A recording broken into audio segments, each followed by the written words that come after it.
BDK is a major hit in YouTube perfume community, but not a lot of people talk about Bouquet de Hongrie. Why not? And is this something you'd love?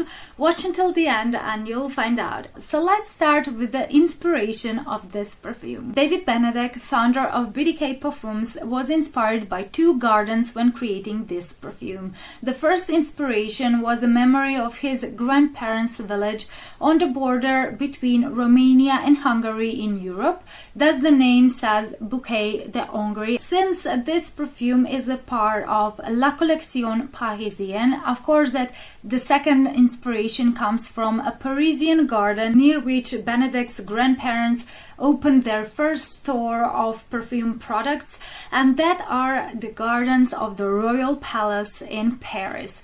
How are these inspirations visible in this perfume? Bouquet de Hongrie opens with a strong black currant note that overpowers strawberry and pear for the first 2 minutes, and then the opening becomes a playful fruity cocktail with a rosy undernote, and for the first 2 minutes the scent becomes soft, subtle, light, rosy strawberry perfume that has a hyper feminine vibe.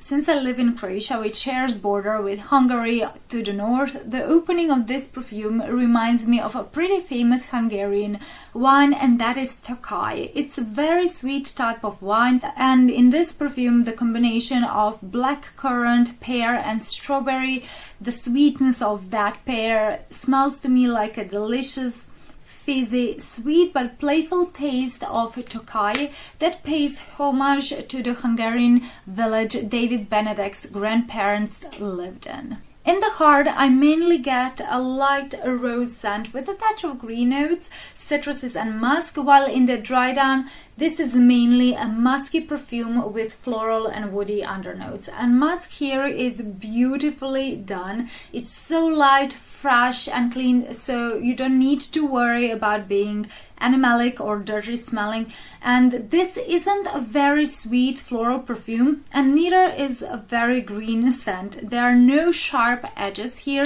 It's so perfectly balanced, yet every note blends so smoothly into this beautiful semi-sweet floral musk experience. Imagine this. You're on your romantic weekend in Paris. It's a spring morning. You just finished dressing up, putting makeup on your dressing table, picking up a dress in your closet, and now you're on the balcony of your Parisian apartment overlooking the gardens of the Royal Palace in Paris, and the wind carries flower aromas from the garden. This is the scent, and floral notes here aren't strong or pungent, and this scent smells like you're inhaling whiffs of florals coming from the garden in the distance. So it's extremely inoffensive, harmonious, and just pretty. Basically, this is a soft, musky floral scent with a hint of woody and fruity undernotes.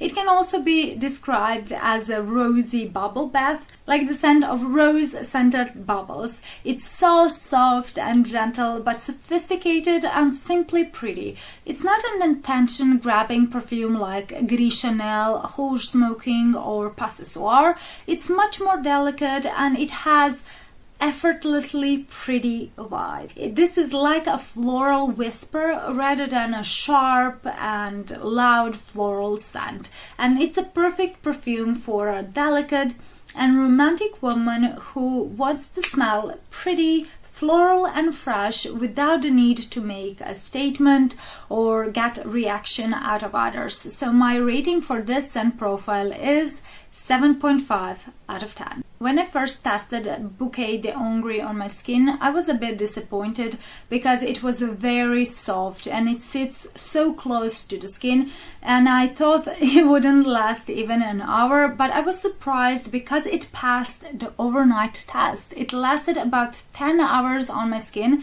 but it plays with my nose.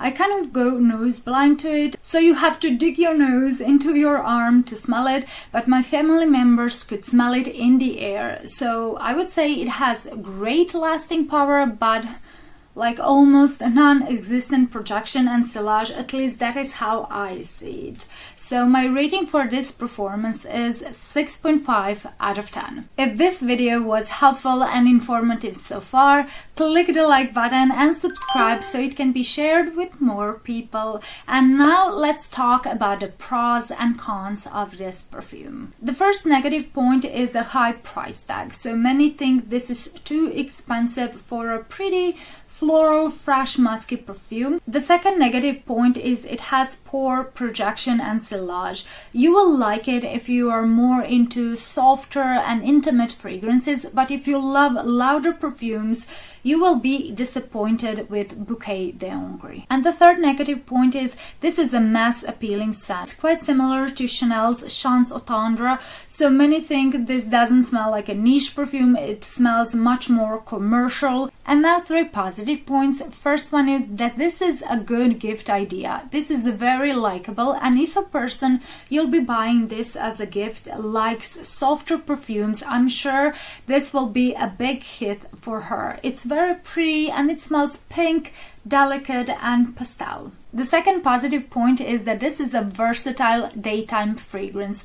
Women of any age can wear it. It's great as an everyday perfume for any daytime occasion such as running errands, going to weddings or garden parties, for office and even for medical staff. And the third positive point is that this is beautifully blended perfume.